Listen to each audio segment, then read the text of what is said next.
अस्सलाम वालेकुम नाजरीन। 2-3 दिन पहले हमने एक प्रोग्राम अयाज महमूद चट्ठा साहब से किया, जो कि तर्जुमान है इस्तेहकाम पाकिस्तान पार्टी के, जर्मनी में रहते हैं। तो प्रोग्राम इन्होंने बताया था कि कनाडा में और जो फंक्शन में इन्होंने शिरकत की, वहाँ फिर कनाडा के वजीर आजम आए थे और अहमदिया कम्युनिटी की वहाँ जो खिदमात हैं, जिस तरह वो घुल मिल गए और मस्जिद का उन्होंने विज़िट किया, बड़ा खुश हुए और मस्जिद में जाके तस्वीर खिंचवाई। ये भी एक आज़ाद होता है दोनों के लिए। एक तो ये हुक्मरान जब आते हैं वो मस्जिद को देख के खुश होते हैं कि यहाँ मुसलमानों की एक इबादत गाह है, मस्जिद है। तो दूसरा नाजरीन, बहुत सारे लोगों ने कमेंट्स भी किए कि उन्होंने अल्लाह अकबर का लफ्ज़ भी लिखे कि देखें कि कैसी कैसी पाकिस्तानी कम्युनिटी को तरक्की मिल रही है। नाजरीन, मैं प्रोग्राम आज फिर उनसे करूँगा। तो मैं एक साथ ये भी बता दूं, जब इंसान सफ़र पे निकलता है, देखता है जाके, तो अल्लाह ताला के बेशुमार फजल देखता है। मुल्कों मुल्कों में जाके, अभी मैं नॉर्वे में जब गया, वहाँ जाके पता चला कि माशाल्लाह बहुत सारे डॉक्टर हैं, पाकिस्तानी कम्युनिटी के लोग वहाँ खिदमात कर रहे हैं।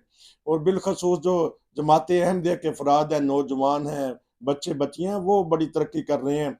और एक फैमिली का सुन के बड़ी खुशी हुई कि उनमें माशाल्लाह 15 से 20 डॉक्टर हैं। अब एक फैमिली है पाकिस्तान से, कोई 30-40 साल, 30 साल, 35 साल पहले हिजरत करके आती है। उनके बच्चे मुख्तलिफ ममालिक में फैल जाते हैं और वो मुख्तलिफ ममालिक में फैलते फैलते अब उनके बच्चे नॉर्वे में भी हैं, वहाँ वो तरक्यात कर रहे हैं। वहाँ मैंने एक जो हमारी खातून हैं, लेडी हैं, हमारी बहन है, उनसे हमने इंटरव्यू लिया था। वो सियासत में हिस्सा ले रही हैं और आजकल ओस्लो सिटी की काउंसलर हैं। वो देखें कि कैसे कैसे लोग माशाल्लाह तरक्की कर रहे हैं। ये वाकयात बताने का एक तो ये मकसद होता है कि देखें कि पाकिस्तानी कम्युनिटी जहाँ भी जाती है मुल्क और कौम की खिदमत करती है। दूसरी लोगों में वो पैदा होता है, जोश और जज्बा पैदा होता है, वो भी अपने बच्चों को ये वाकयात बताते हैं, ये सुनाते हैं। तो फिर इस पर, क्योंकि इंसान में एक जिबिल्लत है आगे बढ़ने की, उसमें जज्बा पैदा होता है। अयाज महमूद साहब ने जब वहाँ देखा, क्योंकि ये एक ऐसी सर्विस से आए, तो उनकी जो बारीक बीनी से नजर है होती है और बोल अच्छा देते हैं, अपनी तर्जुमानी का हक अदा करते हैं। मैंने काफ़ी सारा वक्त ले लिया, लेकिन थोड़ी सी तशरीह करनी थी। माजरत चाहता हूँ नाजरीन, मैं उनसे भी माजरत चाहता हूँ, इस वक्त लाइन पे हैं जी। अस्सलाम वालेकुम। वालेकुम सलाम। मैंने जी थो जनाब क्या। शुक्र है, अल्हम्दुलिल्लाह। मैंने अपने बयानिया जरा लंबा कर दिया, माजरत। तो अब बताइएगा, आप ठीक ठाक हैं? जी अल्हम्दुलिल्लाह, अल्लाह का करम है। ये जो पाकिस्तान की हमारी साउथ एशिया की और एशिया की कम्युनिटीज हैं, उन्होंने अल्लाह के फजल से बहुत कनाडा में और पूरे वेस्ट में ही बहुत तरक्कियात की हैं। और इसका मतलब ये है कि वो इकबाल के अल्फाज में कि अगर जरा जरखेज बहुत है ये मट्टी, हाँ जी। और हमारे लोगों में कोई कमी नहीं है। ये हर लिहाज से फ्लोरिश कर सकते हैं, अपने आप को डेवलप करते हैं, और अपने जिस मुल्क में जाते हैं उसकी भी आन बान शान बन जाते हैं। जी।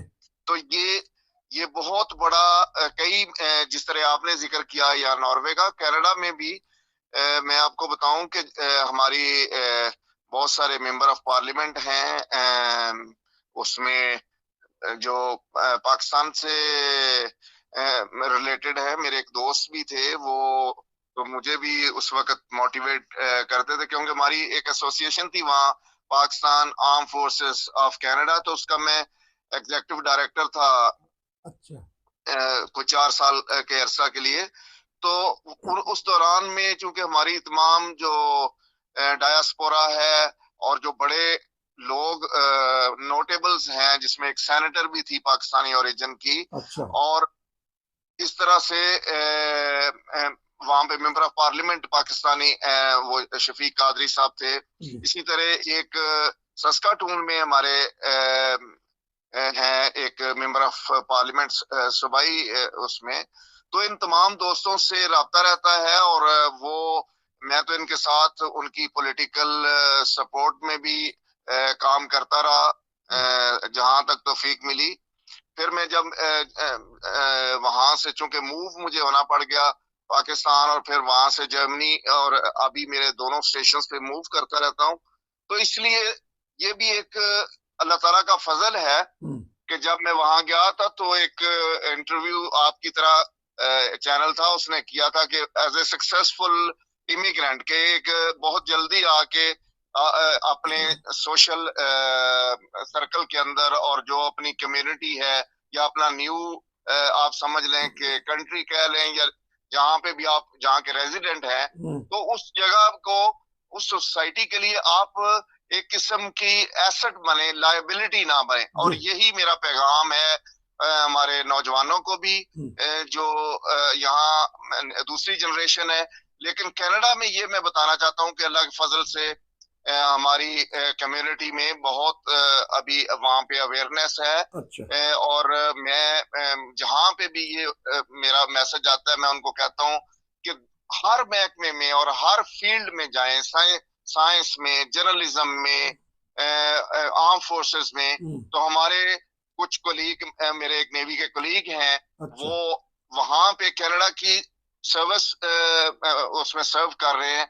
एक मेरे दोस्त का बेटा है, वो अभी वहां पे यंग ऑफिसर वहीं पे कैनेडियन सिटीजन बना और अभी वो अल्लाह के फजल से वहां पे सर्व कर रहा है। तो इसी तरह से मेरे खुद तहदीद से नेमत के लिए मैं जिक्र कर रहा हूँ कि मेरे दो बेटे अल्लाह के फजल से दोनों डॉक्टर हैं कनाडा में। अच्छा। और एक ने ऑटवा से किया और दूसरा ने कैलगरी से, और इसी तरह दो ट्विन बेटियां हैं और वो चार्टर्ड अकाउंटेंट हैं। तो बात यह है कि हमारी जो जनरेशन आगे है, इसी तरह बहुत सारे और बच्चे अल्लाह के फजल से जमात के और हमारे जो दूसरे भाई हैं, सब में बहुत ज्यादा इस चीज पे फोकस है, तालीम पे। और यही चीज होनी चाहिए कि यहाँ पे जब आप एक मुआशरे में आपको मेरिट के पे और जिस तरह कहते हैं कि स्काई इज द लिमिट, कि आपको इंसाफ मिलता है, आपको पूरे का पूरा मौका मिलता है कि अगर आप में पोटेंशियल है तो आप आगे बढ़े और मुल्क की और अपने मुआशरे की खिदमत करें। और उस पूरे सोशल सर्कल के अंदर ना सिर्फ आपकी अच्छी पॉजिटिव वाइब्स और अच्छा इंप्रेशन जाए, बल्कि आपके ना सिर्फ मुआशरे की इज्जत बनती है, बल्कि आप अपने पाकिस्तान या जहां कहीं से भी आप आते हैं, उस मुआशरे की भी कदर और इज्जत में इजाफा होता है। अच्छा, आपने बड़ी जबरदस्त एक बात बताई कि हमारे जो एशियन लोग हैं, अब देख लें कि हमारे जो यूके के वजीर आज़म हैं, वो भी आ जाके उनका जो निकलता है, खुर्रा निकलता है, वहीं से निकलता है। और सुनने में है कि अमेरिका में माशाल्लाह हमारे इंडियन भाई जो हैं, भारतीय हैं, वो बड़ी बड़ी कंपनियों के मालिक बन गए हैं। और कनाडा में तो आपने सिख बरादरी का बता ही दिया, क्योंकि ये हिजरत करके किसी ज़माने में 50-60 साल पहले वहाँ चले गए थे। यूरोप में भी इंडियन और पाकिस्तानी यहाँ भी हम देखते हैं स्टूडेंट्स आते हैं इंडिया से, और पाकिस्तान से भी स्टूडेंट्स आते हैं यहाँ। इनको अल्लाह के फजल से मौका मिलता है और अपने जोहर दिखाते हैं, जिस तरह आपने अपने बच्चों का भी बताया तहदीस नेमत के तौर पे। और क्या आपने जायजा लिया, क्या देखा है आपने, क्योंकि आप अच्छा, मैं आपको बताऊं, एक खास तौर पर मैं जिक्र करना चाह रहा था कि उस कनाडा का जो कनाडा डे का प्रोग्राम था, उसके अंदर मैंने शिरकत की। तो वहां पे भी बहुत सारे डिग्निटरीज, पॉलिटिशियंस और डिफरेंट सेगमेंट ऑफ सोसाइटी के रिप्रेजेंटेशन थी, और उसमें मिनिस्टर्स भी थे, डिफरेंट लोग थे। और उन सब का आपस में जिस तरह से रवैया था, और वो मैं आपको बयान नहीं कर सकता। वो बारबेक्यू भी उसके ऊपर था, जो कि वहाँ एक मस्जिद के सामने ही जो बड़ा पार्क है, अच्छा। वो और उसकी स्पॉन्सरशिप भी हमारी मस्जिद की इंतजामिया के पास है। अच्छा। तो वो बेसिकली सिटी का पार्क है, लेकिन उसमें ये कहते हैं कि जो रीजन में वहां पे अपनी अपनी स्पॉन्सरशिप दे देते हैं, तो उसके डेवलपमेंट में बहुत किरदार है। और इस वजह से वहां पे ये एक बहुत बड़ा फीचर है। और वो जो अल्बर्टा है, उसमें सबसे बड़ा जो प्रोग्राम वहां पे होता है कनाडा डे का, वो इसी पार्क में होता है। तो उसको मैंने अटेंड किया और मुझे बहुत अच्छा लगा, बहुत डिसिप्लिन से। और एक जो प्राइम मिनिस्टर वाला था, उसके ऊपर मैं आपको बताऊं, मुझे एक और अच्छी ये बात लगी कि वहां जिस रोस्टम पे वो खड़े थे उसके ऊपर ला इलाहा इल्लल्लाह मोहम्मद रसूलुल्लाह लिखा हुआ था। सल्लल्लाहु अलैहि वसल्लम। और वो पूरे मेन स्ट्रीम मीडिया के अंदर और सोशल मीडिया पे हर जगह जहां कवरेज प्राइम मिनिस्टर की हो रही थी, तो वो लाइव वहां रोस्टम के ऊपर बड़ा विजिबल नजर आ रहा था कि कलमा तैयबा लिखा हुआ था। अब तो बहुत जबरदस्त आपने बात फिर दोबारा कर दी। एक मैं अब चलता हूं क्योंकि 4-5 मिनट है। क्या वजह है हम पाकिस्तान में रह के पाकिस्तानी कम्युनिटी वो जोहर नहीं दिखाती? अब ये देखें कि एक बच्ची यहाँ आई है इंग्लैंड में, उसने बहुत सारे स्टार लिए हैं, पढ़ाई में जबरदस्त किस्म के तरक्की करते हैं यहाँ के पाकिस्तान के लोग, इंडिया के लोग। क्या वजह है हम पाकिस्तान में रह के ऐसे अपने जो हमारे में पोटेंशियल है, हमारे में जो कारकर्दगी है, जो हमारे में सलाहियतें हैं, वो बरूए कार क्यों नहीं ला सकते? मुआशरे की वजह से, हुक्मरानों की वजह से, या बेइंसाफी की वजह से? क्या वजह है? बहुत अच्छा सवाल आपने किया है, और इसके ऊपर बहुत सारे लोगों की राय मुख्तलिफ है, और कोई भी अक्ले कुल नहीं होता। लेकिन हम जो इस्तेहकाम पाकिस्तान का जो हमारा मंशूर है और जो हमारा फोकस है, वो इसी वजह से इन 3 चीजों पे है। क्योंकि देखें, कौम में एक अभी हाल ही में इंटरव्यू एक मुसन्नफ का सुन रहा था, इरफान खान साहब के चैनल पे। उन्होंने वो साफी हैं, और उनकी जो कंट्रीब्यूशन थी वो हिस्ट्री के हवाले से, कि वो तारीख जो हम भुला बैठे हैं, कुछ इस तरह की वो किताब अपनी के तारफ पेश कर रहे थे।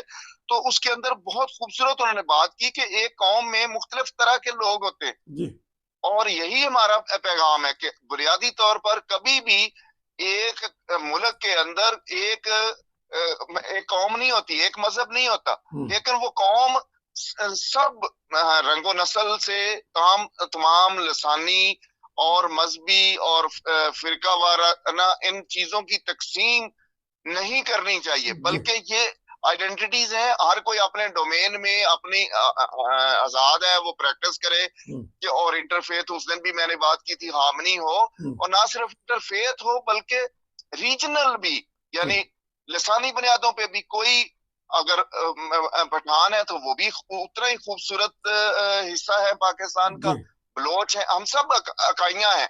तो इन इकाइयों को जोड़ के रखना, और ये बाबा कायद आज़म ने हमें जो तंजीम, इत्तेहाद और जो मैसेज दिया था डिसिप्लिन का, यूनिटी और फेथ का, तो वो यही था कि बुनियादी तौर पर अपने आप पे यकीन मोहकम रखे, बिलीव करे, और अल्लाह ताला ने इतनी नेमतों से नवाजा है पाकिस्तान को कि उनका शुमार नहीं किया जा सकता। लेकिन क्या वजह है? वजह यही है कि मेरिट नहीं है, इंसाफ नहीं है, हकूक में बराबरी नहीं है, और तकसीम है, और vested interest, divide and rule के तहत आज तक पाकिस्तान के पोटेंशियल को और वहां की आवाम के पोटेंशियल को जो ड्यू ग्रोथ थी वो नहीं करने दी गई।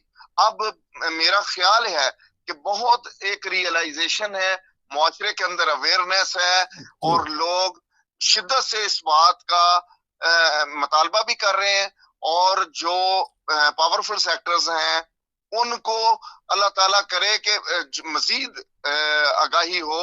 और मुझे लगता है कि उनको भी ये अंदाजा है कि हम पस्ती में किस हद तक नीचे चले गए हैं, और पाकिस्तान की सर्वाइवल एट स्टेक है। तो इस वजह से अब वहां पे भी कॉन्शियस डिसीजन लिए जा रहे हैं, और कुछ पॉजिटिव वाइब्स आ रही हैं। अल्लाह करे आगे इलेक्शन हो और सबको उसमें मुनासिब अंदाज में, फेयर अंदाज में मौका मिले, और अवाम को अपनी राय, क्योंकि वो मालिक हैं मुल्क के, और अवाम जब किसी भी गवर्नमेंट के अदारे हैं, हमारे आर्म फोर्सेस हैं, डिफरेंट है, हम सब उनकी सर्विस के लिए हैं, उनको फैसिलिटेट, उनकी हिफाजत की जमानत है। लेकिन हमारा ये काम होना चाहिए कि हम जो भी हमारी मंजिल के लिए हम कोशिश करें, वो सारी कौम को तकसीम करने वाला ना हो, वो यूनाइट करने वाली हो। और अब जो क़यादत है उनसे मैं ये रिक्वेस्ट करता हूं कि बहुत जल्दी जितने ये स्टेप्स ले रहे हैं ये लें, और मुल्क को अवाम की ख्वाहिशात के मुताबिक और इंसाफ के तकाजों के मुताबिक और आइन के तहत चलाएं। इसी में हमारी भलाई है, इसी में पाकिस्तान की फतह है, और इसमें यकीनन अवाम जो है वो मुतमिन होंगे और पाकिस्तान तरक्की की मंजिलों तय करता हुआ कौमों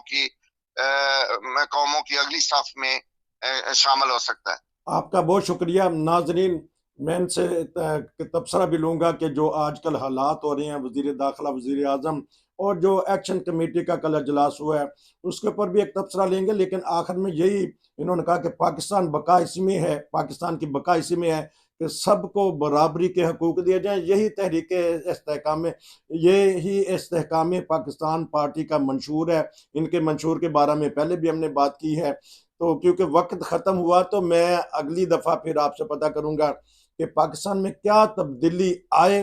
जिस तरह कह रहे हैं कि आप आ रही है, तो फिर हमारा मुल्क तरक्की करेगा, वहाँ के अवाम भी खुशहाल होंगे, वहाँ भी सबको बराबरी के हकूक़ मिलेंगे। यही हमारा आइन कहता है। आपका बहुत शुक्रिया, फिर मिलेंगे। नसीर को इजाज़त दीजिए। अस्सलाम वालेकुम। शुक्रिया जी। बहुत शुक्रिया। पाकिस्तान पाइंदाबाद। अफवाज पाकिस्तान जिंदाबाद।